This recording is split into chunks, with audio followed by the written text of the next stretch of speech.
नमस्कार दोस्तों, जय जोहार। मैं कौशल तिवारी और बिहनिया संजय में आपका स्वागत है। राज्यपाल के जरिए राज्य की सत्ता को अपने नियंत्रण में रखने की कोशिश नहीं और इस खेल में मोदी सरकार किस कदर माहिर है वह भी किसी से छिपा नहीं है। किस तरीके से विरोधियों के शासन में राज्यपाल के जरिए अड़ंगा लगाया जाता है, इसके कई उदाहरण हैं।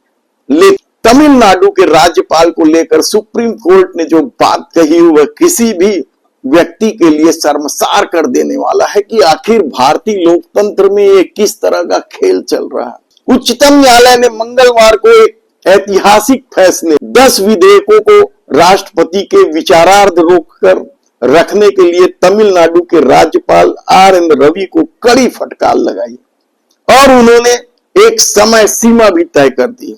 यही नहीं, फटकार लगाते हुए उन्होंने तो इसे गैर कानूनी तक करार दिया और इस तरह के विधेयक केवल तमिलनाडु में लंबित नहीं है, कई राज्यों में जहां विपक्ष की सरकार है वहां के राज्यपालों ने विधेयकों को रोक रखा है या राष्ट्रपति रोक रखा है। ऐसे में छत्तीसगढ़ में कितने विधेयक राज्यपाल के पास लंबित है या विधानसभा से पारित होने के बाद लंबित है, ऐसे 9 विधेयक हैं।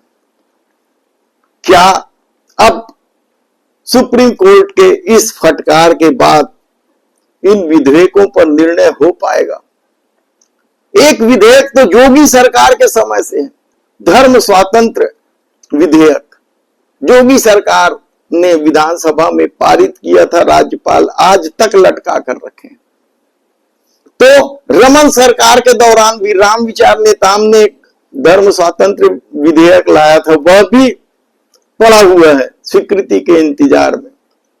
इसके अलावा जो प्रमुख विधेयक है भूपेश बघेल के सरकार के दौरान, जिनमें शैक्षणिक संस्थाओं में नौकरी में OBC और अनुसूचित जाति वर्ग के आरक्षण को लेकर जो विधेयक पास किया गया था वह भी लंबित है। तो भूपेश बघेल के सरकार के दौरान ही केंद्रीय कृषि कानून को लेकर जो प्रस्ताव थे वह भी लंबित है।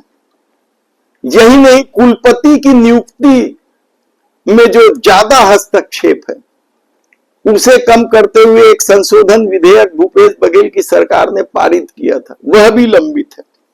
चीट फंड कंपनी को लेकर महत्वपूर्ण विधेयक पारित किया गया, कड़े प्रावधान किए गए चीट फंड कंपनियों के खिलाफ, वैसे विधेयक भी लंबित है। आरक्षण विधेयक तो जब राज्यपाल अनुसुईया उइके थी उस समय से लंबित पड़ी है। यानी आप सोचिए कि किस तरीके से विपक्ष की सरकारों को राज्यपाल के जरिए हतोत्साहित किया जाता है, परेशान किया जाता है, इसका उदाहरण है ये। और ऐसे में सुप्रीम कोर्ट ने जिस तरीके से इसे गैर कानूनी करार दिया है, क्या अब विपक्ष, जिन राज्यों में विपक्ष की सरकार है वहां के राज्यपाल इसे गंभीरता से लेंगे? क्योंकि इस दौर में यदि चुनाव जीतना ही सब कुछ है तब सुप्रीम कोर्ट के कई निर्णयों को सत्ता कैसे पलटती है यह भी तो देखा है। याद कीजिए आप, चुनाव आयोग की नियुक्ति को लेकर जो सुप्रीम कोर्ट ने आदेश जारी किया था उसे मोदी सरकार ने पलट दिया था। सुप्रीम कोर्ट ने साफ कहा है कि संविधान में राज्यपाल के पास कोई विवेकाधीन अधिकार नहीं है। संवैधानिक शपथ के अनुरूप राज्यपाल को काम करना चाहिए। राज्यपाल किसी विधेयक को न तो रोक सकते हैं न वीटो या पॉकेट वीटो का इस्तेमाल कर सकते हैं।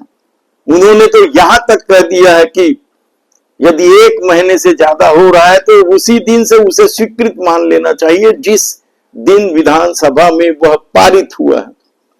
देखना है कि सुप्रीम कोर्ट के इस फैसले के बाद छत्तीसगढ़ में लंबित 9 विधेयकों की क्या स्थिति बनती है। हमारी टीम लगी हुई है, हम आपको विस्तार से सारी जानकारी देते रहेंगे।